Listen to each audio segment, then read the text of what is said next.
क्या करूं, मेरा बहुत ही क्रिएटिव दिमाग है और हर वक्त मेरे माइंड में कुछ ना कुछ करने का होता है। ये जो आप मेरे हाथ में कार्ड देख रहे हैं ना, इसकी भी स्टोरी मैं आपको सुनाती हूँ और इसका मैं करने क्या लगी हूँ ये भी मैं आज आपको बताती हूँ।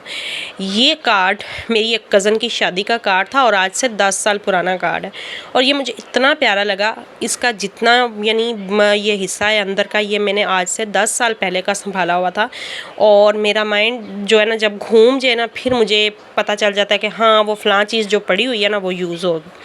अच्छा, मेरे साथ ये मसला है कि मुझे कुछ दुआएं पढ़नी होती हैं और मेरा ऑटोमेटिकली बहुत दुआओं से जो है ना वो लिंक है। दुआएं मुझे पढ़ना बहुत पसंद है। तो कुछ दिन पहले मुझे किसी ने नया वजीफ़ा बताया था, ये अपना घर मिलने का वजीफ़ा है। तो ये मैंने लिख लिया था रजिस्टर में। रजिस्टर अब मैं उठाऊं तो तभी पढ़ने होता था, मुझे तो बड़ी जब याद आता था तभी पढ़ने होता था। यानी एक चीज़ आपके सामने होना तो आप उसे हर टाइम पढ़ सकते हैं। तो आज ये जो कार्ड है ना, इसे 10 साल बाद मैं यूज़ में लेके आने लगी हूँ।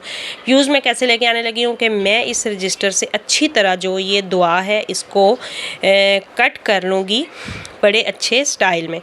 और कट करने के बाद मैं इस कार्ड में ये लगा के इसे, ये देखें जी मैंने कितना प्यारा इसे कट कर लिया है। और अब मैं इस कार्ड में इसे लगा के, तो जिस जगह पे बेड पे मैं लेटी होती हूँ ना, वहाँ बिल्कुल मैं ये लगा रही हूँ सामने, ताकि कोई लम्हा कोई टाइम ऐसा ना हो जब मैं इस दुआ को मिस करूं। क्योंकि मुझे किसी ने बताया कि ये अपने उठते बैठते हर लम्हा ये जो है ना वो दुआ को पढ़ना है। और ये वज़ू के दरमियान पढ़ने वाली दुआ है और वज़ू के बाद भी और नमाज के बाद भी पढ़ने वाली दुआ है। तो मैं भूल जाती थी। तो आज 10 साल बाद इस कार्ड को दोबारा मैं रीयूज़ कर रही हूँ बड़े अच्छे तरीके से। ये देखें, इसके अंदर ये पेज लग चुका है और इसका सबसे बड़ा मुझे फ़ायदा ये होगा कि मैं किसी टाइम कोई भी दुआ जो है वो लिख के इसके अंदर लगा सकती हूँ। और एक तो मेरा हाफ़ज़ा जो है ना वो बहुत कमज़ोर है, मुझे चीज़ें याद नहीं रहती। तो इस तरह कोई भी चीज़ अगर मुझे याद रखनी होगी तो वो मैं इसके अंदर, इसकी पॉकेट के अंदर इसी तरह लिख के डाल सकती हूँ और मैं देख लूँगी। अब मैं इसे लगाऊँगी कहाँ कि बिल्कुल जो मेरे बेड का साइड टेबल है उसके ऊपर जगह है जहाँ पे मेरी उठते बैठते नज़र पड़ती है। क्योंकि बेड पे मेरी एक जगह फ़िक्स है, मैं अपनी जगह छोड़ के किसी दूसरी जगह की तरफ मूव नहीं करती। मैं किसी और जगह थोड़ी सी भी अपनी जगह से हट के लेटूँ ना तो मुझे नींद भी नहीं आती।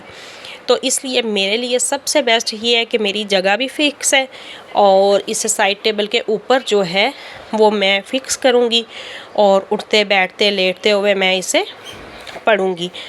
और पढ़ने का तरीका भी यही है कि अगर आप भुलक्कड़ हैं, आपको चीज़ याद नहीं रहती, तो आप अपने सामने लगाएं तो आपको वो चीज़ याद रहेगी।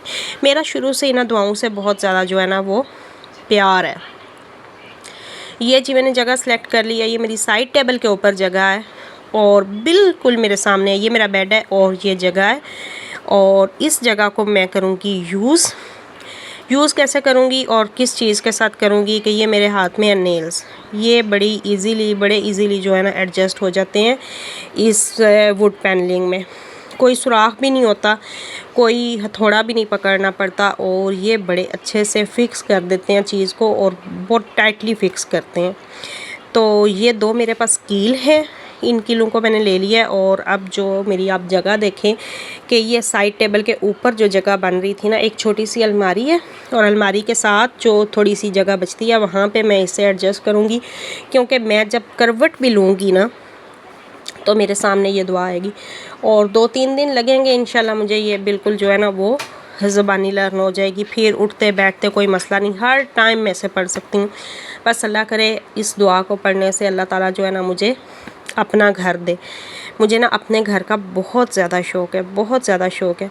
मैं ना जॉइंट फैमिली सिस्टम में रहती हूँ और अपना घर ना होने की वजह से ना मैं बहुत डिस्टर्ब। तो ये जी मेरी इस तरह कीलों से लग गई है इधर दुआ।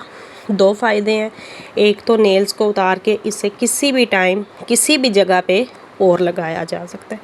दूसरा, जब मैं चाहूँ इसमें कोई अपनी यादाश्त के लिए और चीज़ लगाना तो वो मैं लिख के लगा सकती हूँ।